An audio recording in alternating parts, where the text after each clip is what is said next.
Alice, are you there? I need to talk to you about your father's funeral next month. Will you be there? Hey, Gertrude. Yeah, of course I will. A bunch of our relatives will be there too, right? I haven't even met some of the people on my dad's side. Seems like it's gonna get busy. He sure was, love. Let me know if there's anything I can help you with. You know, organization, planning, invites, that kind of thing. Anything you can help me with? Sorry, Alice, but I don't think there's anything someone in your predicament could help me with. Don't worry about me. I'm happy for you to just sit around and do nothing. You're hardly the most mobile person in the world with that unfortunate leg of yours, are you, dear? No, it's not that bad, really. I know it might look like I struggle a lot, but other than running, I can still do pretty much anything. Oh dear, what a shame. It seems as though trying to soften the blow by giving you a gentle hint wasn't a good idea, so I'll just say it.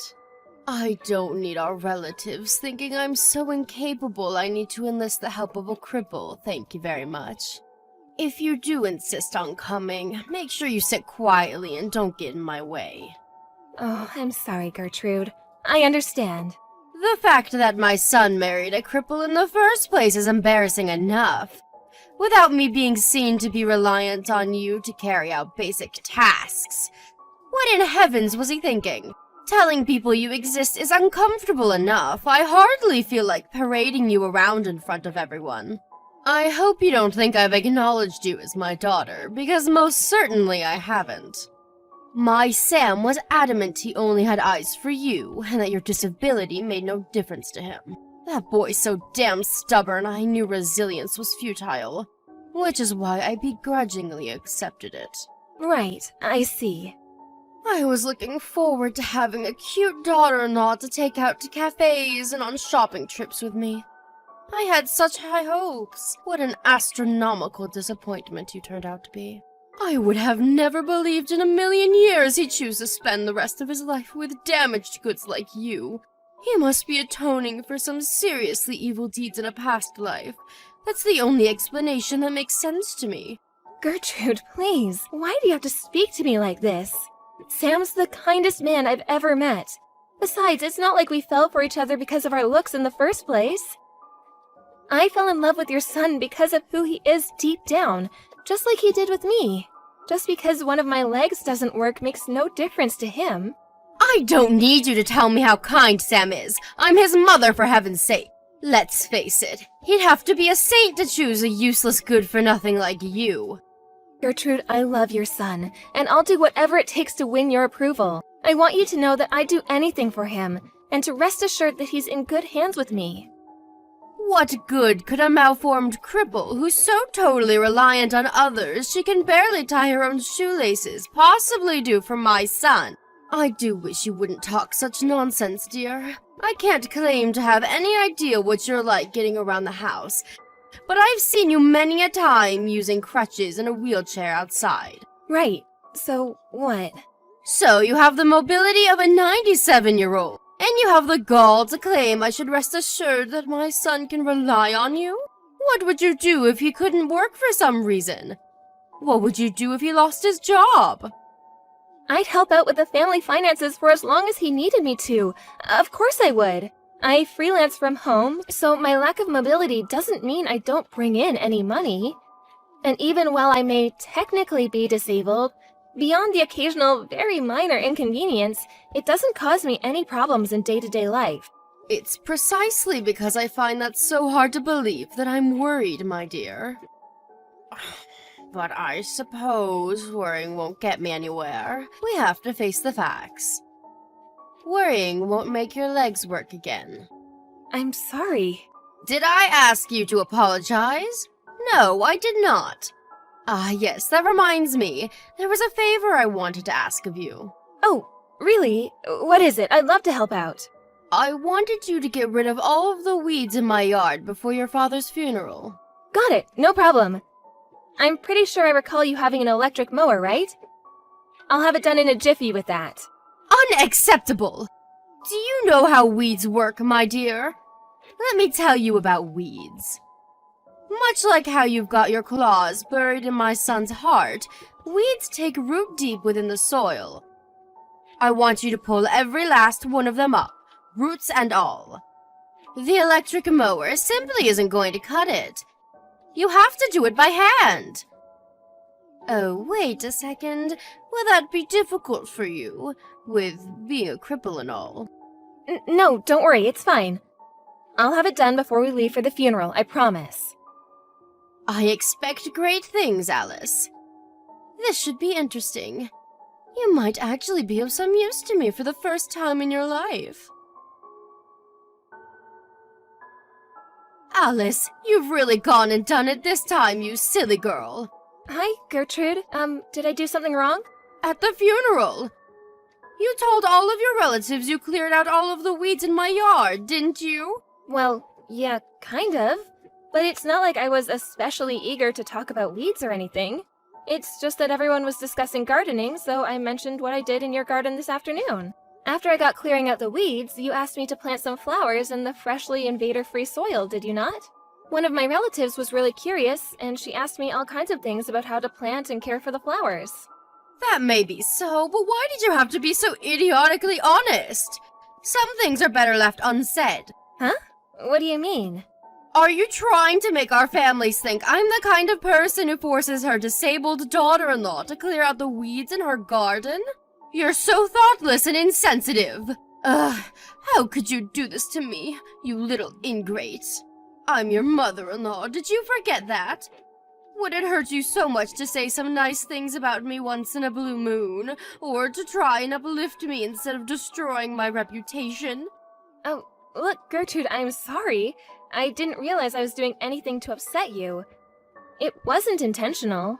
I doubt anyone even remembers what I said about the weeds, and besides, even if they did, why would they think you forced me? It was the flowers they were interested in. I honestly don't think you have anything to worry about. You don't know that for sure. I do wish you'd think before speaking every now and then, dear. Right, you're right. I'm sorry. If you mean it when you say you want to win my approval, making me happy should be your number one priority. In spite of that, all you seem to do is upset me. Do you enjoy making me suffer? No, of course not. I told you I didn't mean to. I'm sorry. In that case, you better make damn sure that whenever you talk about me in front of others from now on, it's nothing but praise. Praise and more praise. I want everyone to know how fantastic I am. If anyone asks, the only reason you cleared out the weeds and planted those flowers was because you wanted to help me so badly that you volunteered of your own accord. Are we clear? We're clear. Good grief. It looks like your leg isn't the only thing that doesn't work. The fact that I have to explain things that should be as plain as day in minute detail makes it abundantly clear that your brain isn't operating at full capacity either. Are all cripples like this? Gertrude, please. I'd really appreciate it if you would stop calling me that, and I'd like it if you stopped thinking of me as nothing more than my disability. Other than one of my legs not working, I'm no different to you or anyone else. Oh, now I've heard it all. A bottom-dwelling leech who's only able to exist thanks to my hard-earned tax dollars thinks she's the same as me? Please stop being so horrible. Do you think I chose to be this way? Do you think I enjoy it? It makes me sick the way you cripples roll around in your wheelchairs while you suck up the tax dollars of hard-working Americans like me without a care in the world. You assert so boldly how you're no different to me and other normal folk that I believe you might actually be delusional enough to believe it. But the truth is, without sponging off the tax money of decent, respectable people like us, defective articles like you wouldn't have a leg to stand on, would you?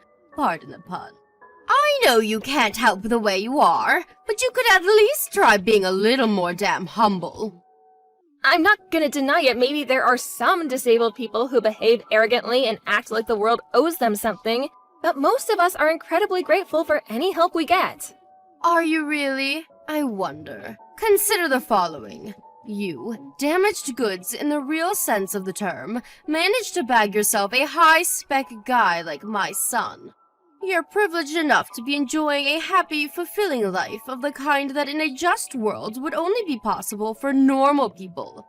That seems pretty damn arrogant from where I'm standing. Disabled folk have the right to be happy, too.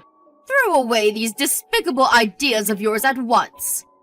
You may have been married for a year now, but I bet not a day's gone by where my son hasn't regretted choosing you to be his wife.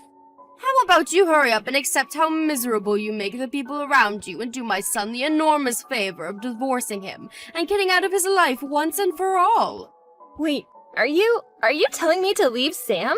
Believe me, dear, that's all I've ever wanted. How could I want anything else? You're nothing but useless, damaged goods, and you serve no purpose in any of our lives. What's the point in keeping you around? You bring nothing to the table. Alice, my leg is itchy. Bring me a back scratcher at once. I can't come and see you again today, Gertrude. I have some important business to attend to now. Important business? More important than me? Impossible! You come back to the hospital right now. Are you being serious right now? I was literally just there. I'm sorry, I can't. I have an appointment to make. I really gotta go. Don't you feel sorry for me? I can't even walk. I'm disabled just like you now. You'd think you of all people would understand how I feel. Sure, I understand how difficult not being able to walk can be, but that doesn't mean I'm gonna drop what I'm doing to cater to your every whim and desire at the drop of a hat. Ah, I see. That's it, isn't it? You were born disabled. You could never understand how it feels to be an able-bodied person who suddenly loses use of their legs in a horrible accident. Not only that, but you'd think it was enough that I'm now unable to walk and forced to live in a wheelchair. But no, I just had a lawyer show up. Do you know what he wanted? He demanded I pay the full amount to cover the repair fees for the damage done to the house. I hardly see how that's a surprise after what you did. You drove your car into someone's freaking house. I suggest you talk to your insurance company about that. I'm not familiar with this kind of thing, but there's a chance they might be able to cover it. I'm certainly not going to be any use to you on this one. I have no idea what to do. I don't know anything about legal proceedings, and besides, this is all backwards. The owner should be paying for the damages her house caused to me. Just because I mistook the accelerator for the brake pedal in a moment of confusion doesn't mean I should be punished financially. I've already suffered enough. Surely you should just be thankful that poor old lady wasn't home when you planted your car in her living room. She could have been killed. And look, I know this isn't easy, but there is still a chance that with lots of hard work, rehabilitation, and some positive thinking, you could walk again one day. Maybe so, but there's no telling how long that could take. I was supposed to be going on a girls' holiday with my friends next month. There's no way I'll be going now. What did I ever do to deserve this? Life is cruel. I know this is horrible, Gertrude, but you can't give up. What else can you do but try your best? I know this is gonna sound heartless, but there's no avoiding the fact that you're the one who caused this accident. Besides, you're not the only one involved here. You destroyed some poor lady's house with your careless driving. I think you should show a little remorse. Like I told you, all I did was make one teeny tiny mistake. Since when did you become the world's highest moral authority? Get off your damn high horse. You don't seem to have any idea how much worse this could have been if that lady had happened to be home when you plowed through her house. You shut your goddamn mouth! I can't live like this. I've had enough already. I want to go home. Hospital food is so disgusting it makes me want to vomit, and they even decide when I go to bed. I can't take it anymore. This is not where I'm supposed to be. You're getting discharged next month, right? That's right. But that's too long. I don't know if I can hold out until then.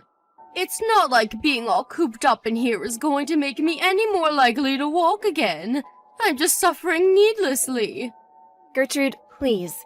They're doing important tests on you every day, and they're giving you rehab sessions for crying out loud. It might not be nice, but it's a necessary step in your recovery, and also for getting out of there.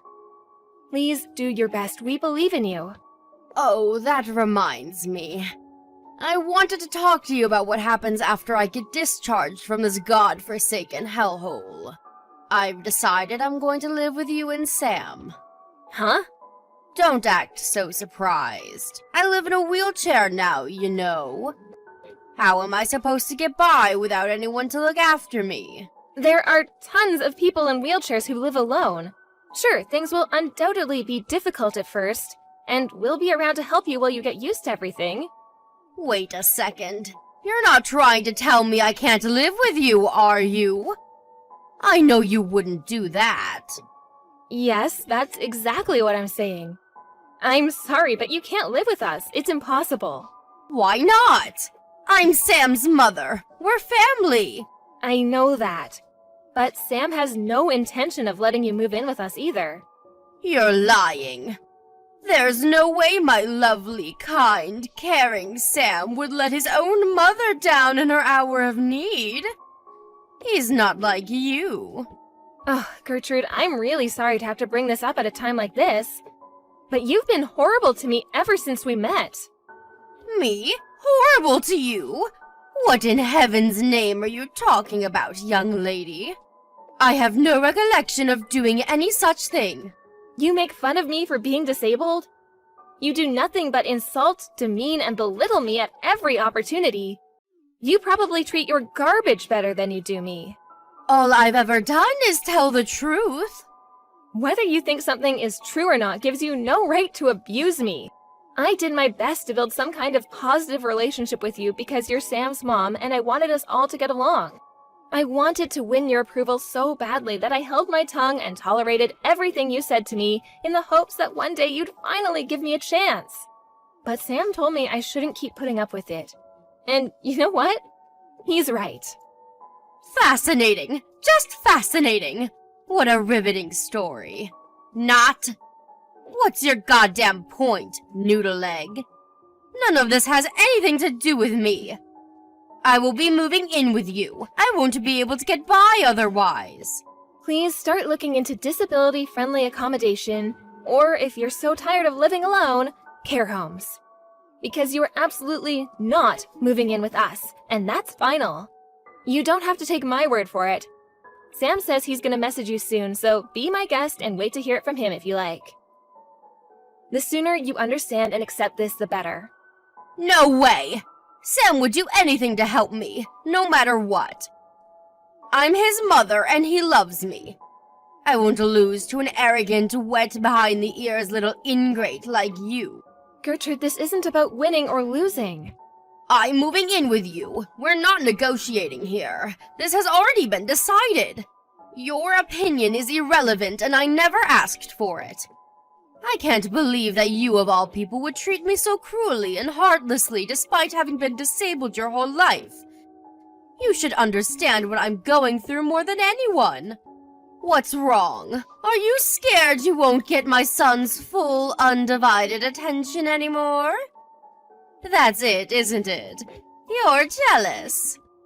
Give me a break, not even a little. Then how about you keep your mouth shut and start listening to my son? I know he wants me to live with you, and I won't hear another word on the matter from the likes of you. Stop interfering where you're neither needed nor welcome, you little witch. You've got some explaining to do, Alice. You haven't been to see me in the hospital for an entire week. What in heaven's name is going on? Just like I told you before, I won't be helping you with anything anymore. Oh, I get it. You're trying to avoid the issue of me living with you and my son, aren't you? I can read you like a book. Wow, are you seriously still talking about that? You just don't know when to give up. You were obviously never gonna listen to me. But Sam's explained over a dozen times by now that there's no way you can live with us. What's it gonna take for you to understand? Irrelevant. I'm his mother, and my word is law. I see. But you living with us is literally impossible. Where there's a will, there's a way. You can say whatever you like, but it changes nothing. I will absolutely, 100%, indubitably, definitely, surely, certainly, unequivocally be moving in with you. I've already hired a moving company to have my things dropped off at your house. The wheels are in motion and there are no brakes on this train. As things stand, the plan is to arrive there sometime during the beginning of next month. You should be grateful. This is an opportunity to be of some use to someone. Maybe if you're lucky, the day will finally come where I no longer think of you as useless, damaged goods. Didn't you always used to go on about how desperate you were to win my approval? Well, this is your chance to prove you've got what it takes.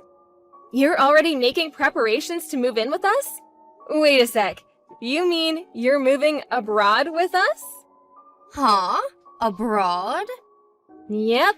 Me and Sam moved to the UK last week. That's why we can't visit you in the hospital anymore. Wait a sec. What? The UK? This is the first I've heard of it. Right? That's because we didn't tell you. Why did you move to the UK? This makes no sense. Hold on a second. Is this something to do with Sam's work? Bingo! So we're gonna be away from the States for a little while. Damn, I can't imagine how awkward it's gonna be when the moving company guys arrive with all your stuff at the house that we no longer live in. How many times did I tell you moving in with us was impossible? I wasn't exaggerating or making excuses. I mean, it's literally, physically impossible. Maybe so, but you didn't tell me why, did you? This could have all been avoided if you just let me know. Ugh! Come home this instant! We didn't tell you because we didn't want you bugging us or getting in our way while we were getting ready to move abroad. Besides, we thought it best to keep it quiet on the off chance that you were actually crazy enough to invite yourself. Where does this leave me? What am I supposed to do now? Where am I supposed to go when I get discharged from the hospital? Not my problem. Figure it out yourself. Oh, that reminds me. We did leave a bunch of leaflets containing information on local care facilities and specialized apartments for disabled folks on your living room table. There are some with info on living carers, too.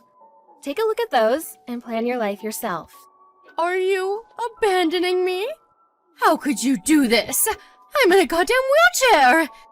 This is an unacceptable way to treat your mother-in-law. I don't want to understate how horrible and unfortunate your accident was, and I feel for you, Gertrude, I really do. But me or Sam have no intention of looking after someone as incredibly selfish and egotistic as you. You're the one who caused the accident. In spite of that, you still haven't apologized to the poor old lady whose house you destroyed, have you? She has more than enough of my money to care about epoxy apology. I've already lost my life savings because of the compensation I was forced to pay for her repairs. Her house can be fixed. My legs, on the other hand, cannot. Do you really think I have the time to be thinking of others in the situation I'm in? It's not that I don't understand how you feel. But I want you to think for a moment. I want you to remember something you said to me a little while ago. What was it again? You could at least try being a little more damn humble. So how about it, Gertrude? Have you not got what it takes to show some humility? That's super important for cripples like you and me, after all, right? This isn't fair. I was a normal person when I said that. I mean, no, wait. I'm still a normal person. I'm not a cripple. I'm not. They said there's a chance I might walk again if I work hard at rehab. Great. That means you can stop trying to rely on others and live by yourself then. You are normal after all, aren't you? Shouldn't be an issue, right? I am, but things are different now. Or at least for the time being. Have you no heart? Don't you feel in the slightest bit sorry for me? Your poor aged mother-in-law has to live in a wheelchair for heaven's sake. You have no idea how crushingly lonely it can be to live on your own at the best of times, let alone in this state. Have some sympathy. If you got enough fight left in you to be pestering me like this, I'm sure you'll be just fine. You know what astonishes me the most? That you actually think I'd help you after the way you abused and made fun of me for being disabled all this time. Surely you're joking. You have to be. No human being is this ridiculous. But I thought you wanted my approval. I thought I made this clear already, but any desire for your approval I may have had back then has completely disappeared. I'm blessed enough to have a kind, caring, loving husband who accepts me unconditionally for who I am, and that's all that matters. What more could I possibly want? Alice, listen to me. I'll accept you as my daughter-in-law and my son's wife if you let me move in with you. This is what you've been waiting for all this time, isn't it? I may have been a little inconsiderate towards you at times in the past, but I get it now. After losing use of my legs in the accident, I finally understand how you feel. I'll never do anything like that again. Won't you at least think about it? Pretty please? I will not. We could find a place with wheelchair accessibility in the UK, you know. I know the rest of the world isn't as advanced as America, but they should at least have ramps. You wouldn't happen to know anything about why I haven't been able to get through to Sam for the last few days, would you? Would you be a darling and pass on a message for me? I need you to ask him to consider flying me over to the UK to live with you both. I won't be doing that.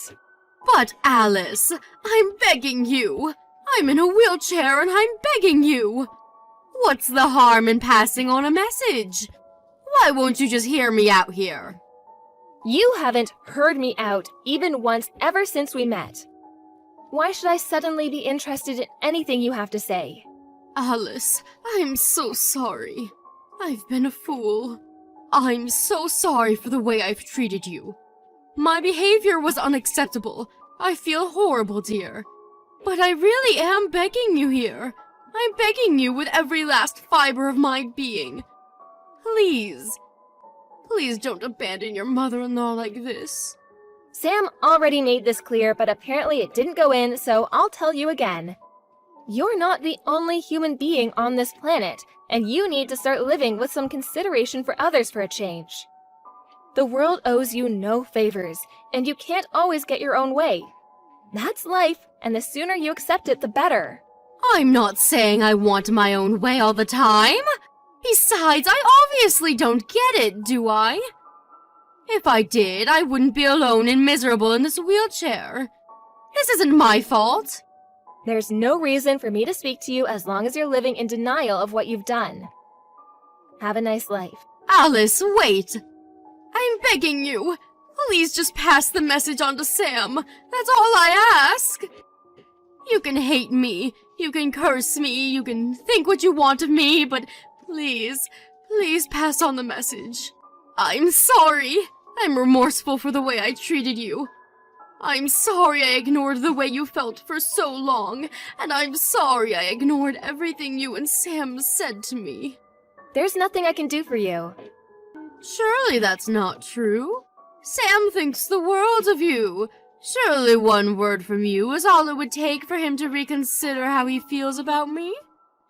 If you forgive me, you will too. I just know it. But I'm a defective article. Good for nothing, remember? Even if I wanted to, I could never be of use to anyone. Your words, not mine. All I'm doing right now is what your son asked me to. Which is why there's nothing I can do for you. You're on your own. Have a nice life. Bye! After that, I was beraged with a torrent of panicked messages from my desperate mother-in-law. Naturally, I blocked her, and now, with her gone, my life is stress-free. I said all I had to say at the end there, so I have no regrets. A major toxic influence has been removed from our lives, and we're not looking back. That said, she decided to move into an apartment complex equipped with specialized facilities for disabled people, for which she needed the signature of a close relative to act as her guarantor. We enlisted the help of Sam's uncle to act as a go-between to avoid the unpleasantries of corresponding directly with her. And so the procedures to dispose of her once and for all are currently underway. I can't help but feel a little guilty for dragging Sam's uncle into Gertrude's mess, but it couldn't be helped. To my surprise, he readily accepted. He said he'd long had his suspicions she might be mistreating me because he knew exactly what she was like from his own experiences with her growing up. Eventually, her application for the wheelchair-friendly apartment was approved. She's currently living there alone. Everyone who knows her thinks she got exactly what she deserved after finding out the way she'd been treating me, which sadly for her means that she never gets a single visitor. After being paralyzed from the waist down, my mother-in-law, who used to be super active, having formerly been an avid mountain climber, is now confined to a tiny apartment and leads a wretched existence of soul-crushing loneliness. I heard from a friend of a friend who happened to see her out shopping that she looked like she'd lost all her spirit and vigor, a depressed, broken husk of a human being. What life brings next is entirely down to her. In any case, it's not our problem. She's not in our lives anymore, and she never will be again. She's nothing more than a distant memory now. Me and my husband are looking towards our own future together and intend on building the best life possible for ourselves in the UK. I have nothing but gratitude towards my amazing husband and our wonderful relatives, who have all been super supportive over the whole Gertrude incident. As for me, I'm going to carry on working as hard as I possibly can to ensure that mine and Sam's happy lives together continues long into the future.